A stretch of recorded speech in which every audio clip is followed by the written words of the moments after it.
Florida was one of only a few states that banned felons from voting for life until 2018, when a majority of Floridians passed an initiative giving felons who had served their sentences the right to vote back.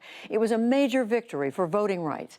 But as Stephanie Sy reports, the implementation has been fraught with legal battles and confusion. So I was just looking at this picture. It was actually the day that I was released from prison.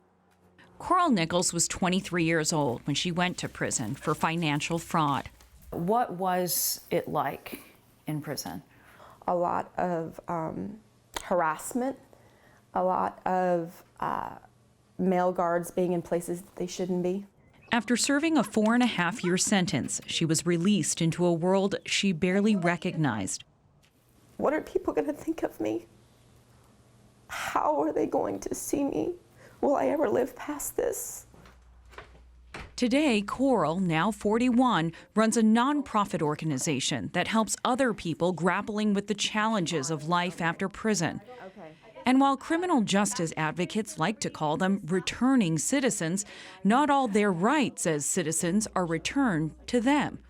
I am a free individual inside and out. But I am not free to cast a vote right now. I am continually reminded by society that I am a felon. Florida used to be one of the only states to ban former felons from voting for life. But in the 2018 midterms, 2/3 of Florida voters decided to automatically restore the voting rights to former felons who had completed their sentences.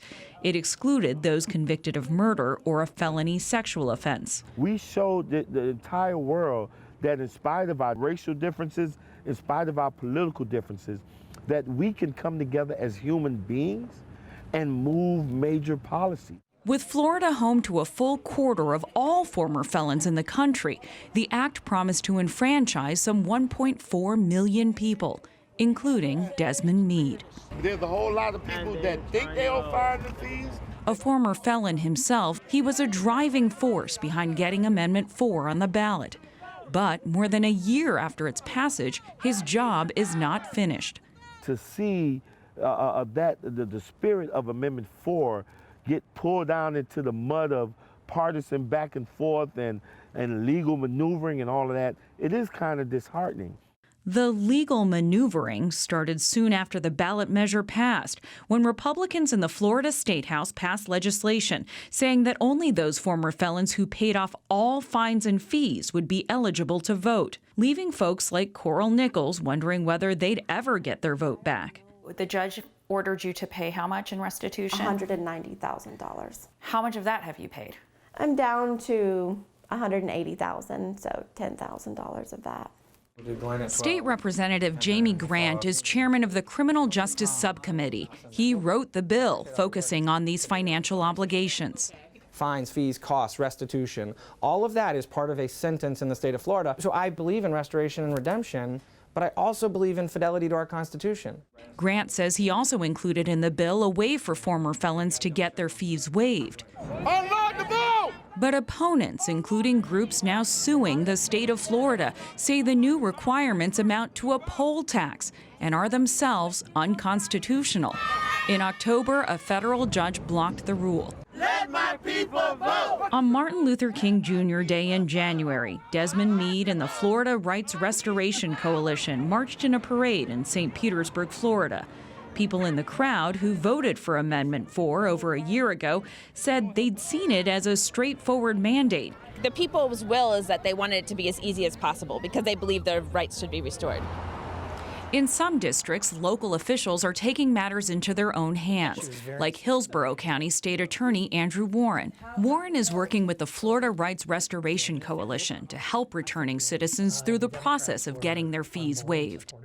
We are committed to fulfilling the will of voters. They said very clearly they wanted Amendment 4. And since there's nothing to implement Amendment 4 from what the legislature did, it falls to us, and that's exactly what we're doing. But most Florida counties have yet to set up pathways to restore voting rights. If they get a hold of us, we can help them pay it off. Back at the parade, Desmond Meade isn't letting the setback slow him down. What's driving you right now? Like, it seems like you want to get to as many people as possible. Right.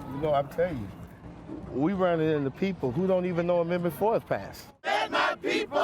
Brenda Purnell Morris is a volunteer with Meade's group.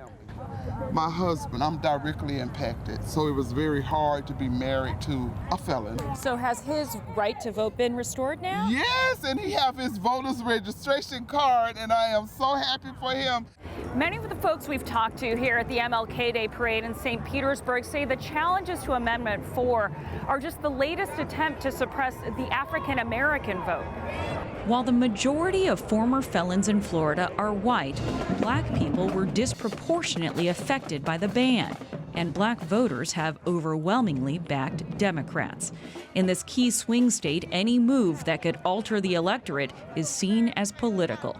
President Trump won Florida by just over 100,000 votes in 2016.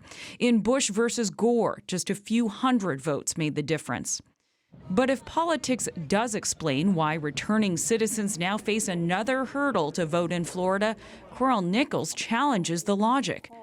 There's this misconception that every felon is a Democrat, and that if we all register to vote, that the state will swing and will become a Democrat state, and it's far from the truth. You're a Republican. I am a registered Republican. The only thing clear is the confusion, and so far it is estimated only 50,000 former felons have registered to vote. Desmond Meade is among them. Well, I know on Election Day I'm probably going to cry. I believe it's less about me voting and more about that people now have an opportunity to vote where opportunity did not exist a couple years ago. For the PBS NewsHour, I'm Stephanie Sy in St. Petersburg, Florida.